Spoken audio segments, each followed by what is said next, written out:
Hey everyone, today let's answer the question, do we need to keep the new moon every month as a Sabbath day?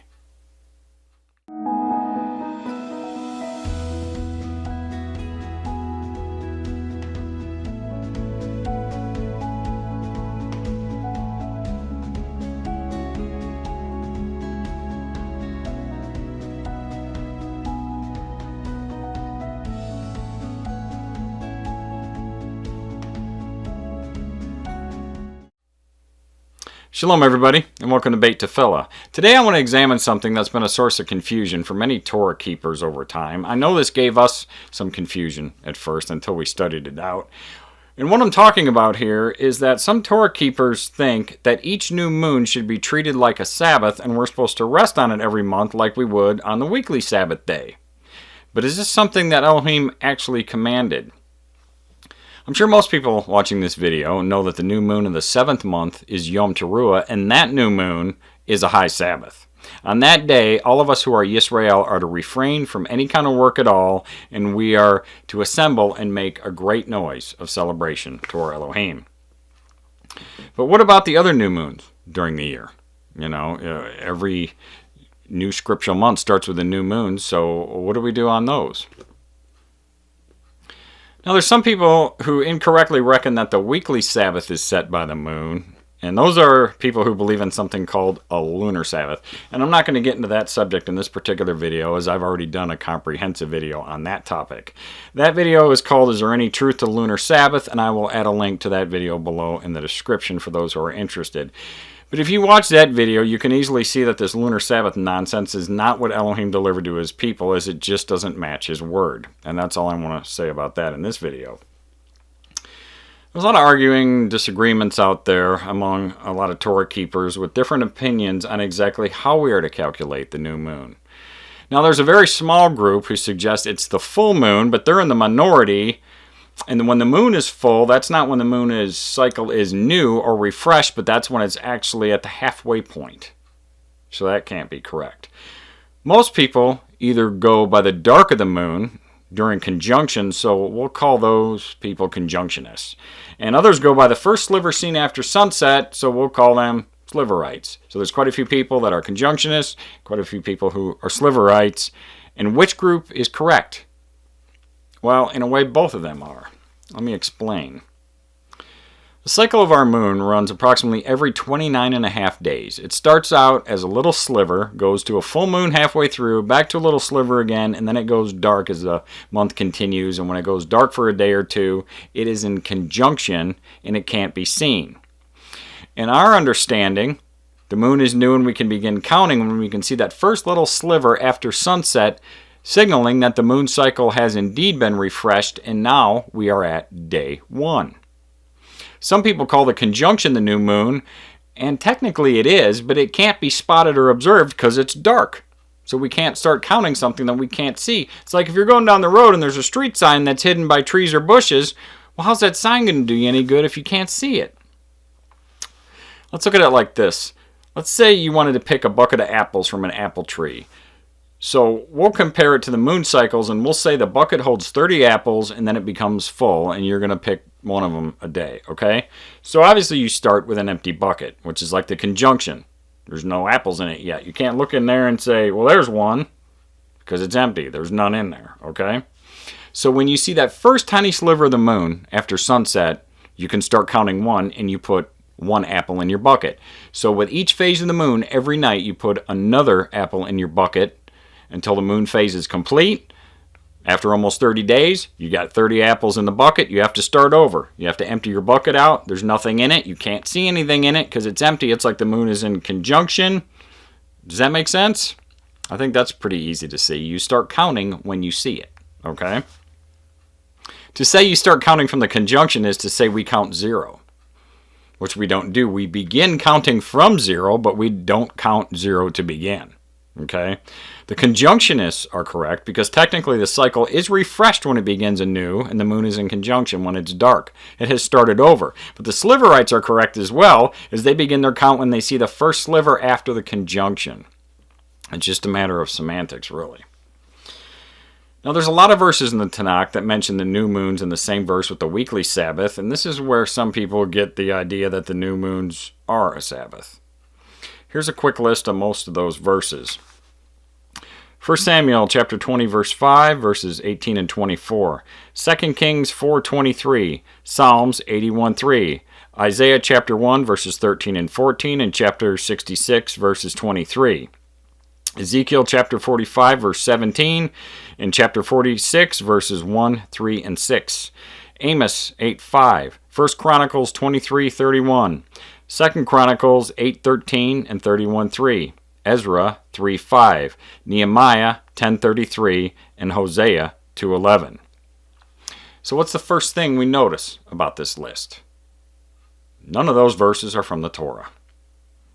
The fact is, nowhere in the Torah did Elohim explicitly give us a command to observe the new moons as set-apart days of worship with no work to be done. Not one single verse. Now, some people think otherwise from that list of verses that I just read, so I want to go over some of the most referenced ones, and we'll check them out. Let's hear this first one. Sometimes I just plucked this one out from Psalm 81:3. Blow a shofar in the new moon. Well, you can't just pull anything out of context, because then you can make it mean anything you want it to mean, but even that doesn't even say anything about resting. It just says blow a shofar in the new moon. Okay, let's read it in context. Psalm 81, 1-4. Shout for joy to Elohim our strength. Raise a shout to the Elohim of Jacob. Lift up a song and beat the tambourine, the pleasant lyre with the harp. Blow a shofar in the new moon, in the covering for the day of our festival. For this is a law for Yisra'el and a right ruling of the Elohim of Jacob. Obviously, this is speaking about Yom Teruah, which is a high Sabbath and a day of shouting or making a joyful noise of celebration, like I talked about a minute ago. There's even a footnote in most Bibles right after this verse, which refers us back to Leviticus 23:24. Speak to the children of Yisra'el, saying, in the 7th new moon, on the first day of the new moon, you have a rest, a remembrance of Teruah, a set-apart gathering. So there you go. It's talking about Yom Teruah. Let's go ahead and read this next verse in Isaiah 66:23. And it shall come to pass that from one new moon to another, and from one Sabbath to another, all flesh shall come to worship before me, says Yehovah. Some people jump to the conclusion from this verse that new moons are a Sabbath, yet that's not what this verse says. The verse states from one new moon to another, and from one Sabbath to another. So this clearly separates them, because they're obviously two different things. Those two things are put together in this verse because it's referring to the passage of time, something to the effect of month by month and week by week. This particular verse pertains to all flesh coming to worship before Elohim, not when they're going to worship him. Okay? A lot of times people quote this next verse, and I can see why they do that, but we need to look into this a little bit deeper. It's from Amos 8:5.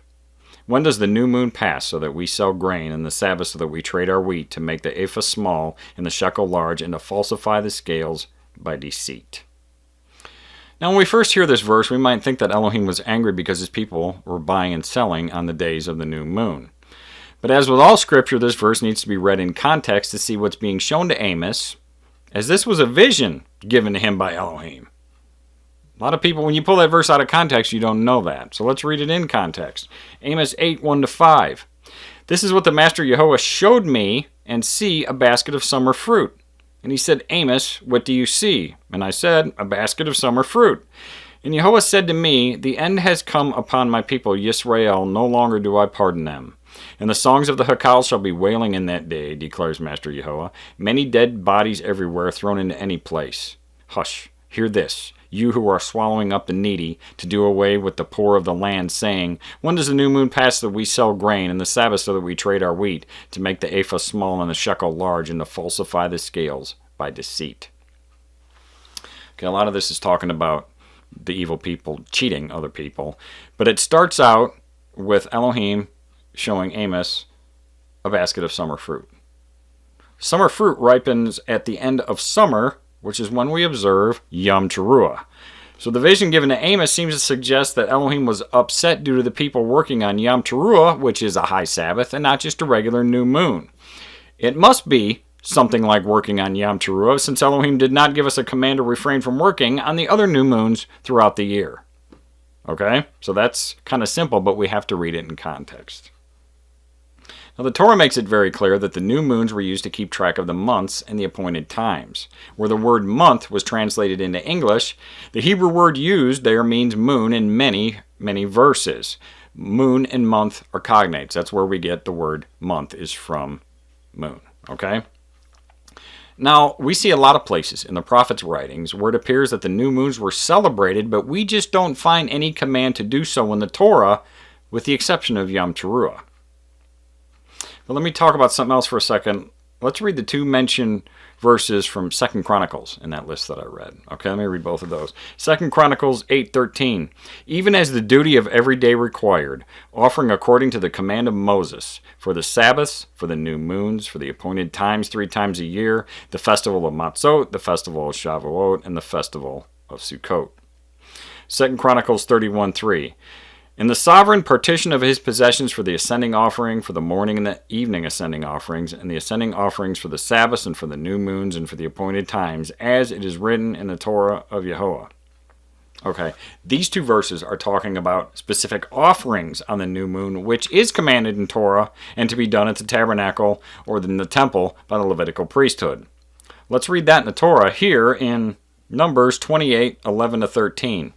And on the beginnings of your new moons you bring near an ascending offering to Yehovah, 2 young bulls and 1 ram, and 7 lambs a year old, perfect ones.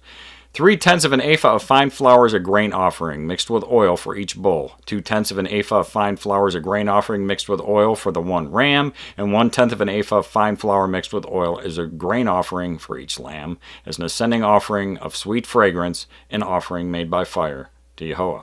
So these new moon days were to be recognized by offerings that were to be made on these days. Obviously, we can't do this today without a valid priesthood or a temple to perform these things according to the Torah. That's not something we can do. What we can do is keep track of the new moons and use the new moons as reference points for calculating and setting the appointed times and feast days. Outside of the first new moon of the 7th month, which is Yom Teruah, the new moon by itself doesn't automatically make it a day of rest.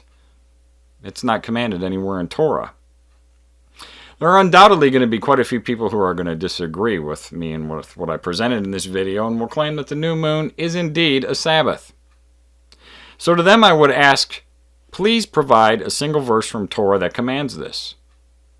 Well, I'm not going to be able to find one. And since Elohim doesn't change and we cannot or add or subtract from his word, the truth is pretty obvious. Okay?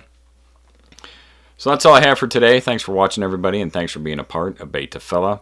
Please sub to our channel if you haven't done so yet and give this video a thumbs up. We sure appreciate it. Shout out and a shalom to all my brothers and sisters who are Yisra'el and are scattered worldwide in the dispersion. Everybody be blessed and have a wonderful day.